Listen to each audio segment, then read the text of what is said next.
बगुला भगत और केकड़ा। बगुला और केकड़ा की कहानी। यह कहानी है एक जंगल की, जहां एक आलसी बगुला रहा करता था।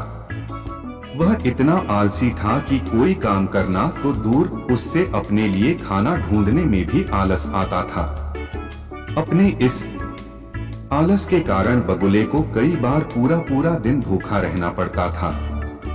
नदी के किनारे अपनी एक टांग पर खड़े खड़े दिन भर बगुला बिना मेहनत किए खाना पाने की युक्तियां सोचा करता था। एक बार की बात है जब बगुला ऐसी ही कोई योजना बना रहा था और उसे एक आइडिया सूझा। तुरंत ही वह उस योजना को सफल बनाने में जुट गया। वह नदी के किनारे एक कोने में जाकर खड़ा हो गया और मोटे मोटे आंसू टपकाने लगा। उसे इस प्रकार रोता देख केकड़ा उसके पास आया और उससे पूछा, अरे बगुला भैया, क्या बात है, रो क्यों रहे हो? उसकी बात सुनकर बगुला रोते रोते बोला, क्या बताऊं केकड़े भाई, मुझे अपने किए पर बहुत पछतावा हो रहा है। अपनी भूख मिटाने के लिए मैंने आज तक न जाने कितनी मछलियों को मारा है। मैं कितना स्वार्थी था, लेकिन आज मुझे इस बात का एहसास हो गया है और मैंने यह वचन लिया है कि अब मैं एक भी मछली का शिकार नहीं करूंगा। रिपोर्ट एड। बगुले की बात सुनकर केकड़े ने कहा, अरे ऐसा करने से तो तुम भूखे मर जाओगे। इस पर बगुले ने जवाब दिया, किसी और की जान लेकर अपना पेट भरने से तो भूखे पेट मर जाना ही अच्छा है भाई।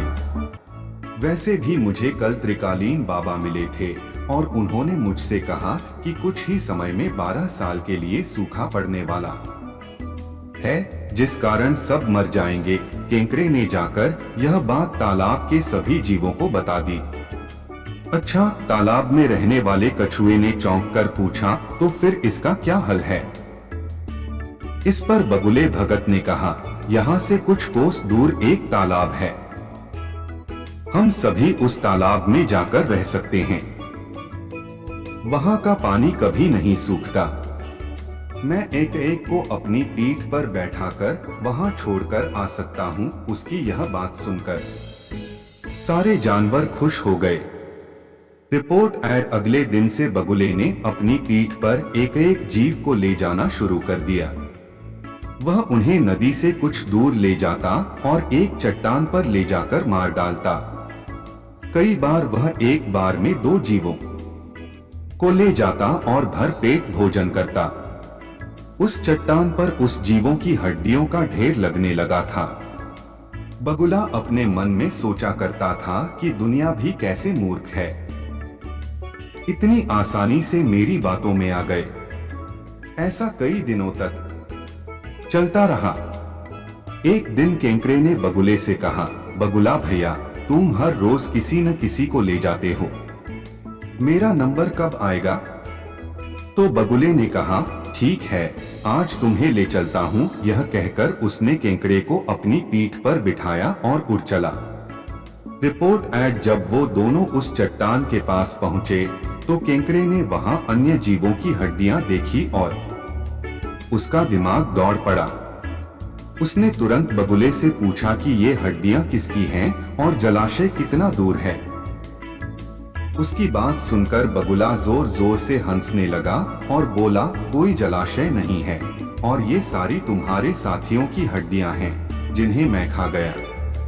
इन सभी हड्डियों में अब तुम्हारी हड्डियां भी शामिल होने वाली हैं। उसकी यह बात सुनते ही केकड़े ने बगुले की गर्दन अपने पंजों से पकड़ ली।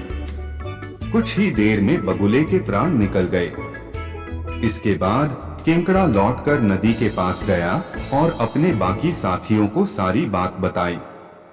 उन सभी ने केकड़े को धन्यवाद दिया और उसकी जय जयकार की। कहानी से सीख। इस कहानी से हमें यह सीख मिलती है कि हमें आंख बंद करके किसी पर विश्वास नहीं करना चाहिए। मुसीबत के समय भी संयम और बुद्धिमानी से काम करना चाहिए।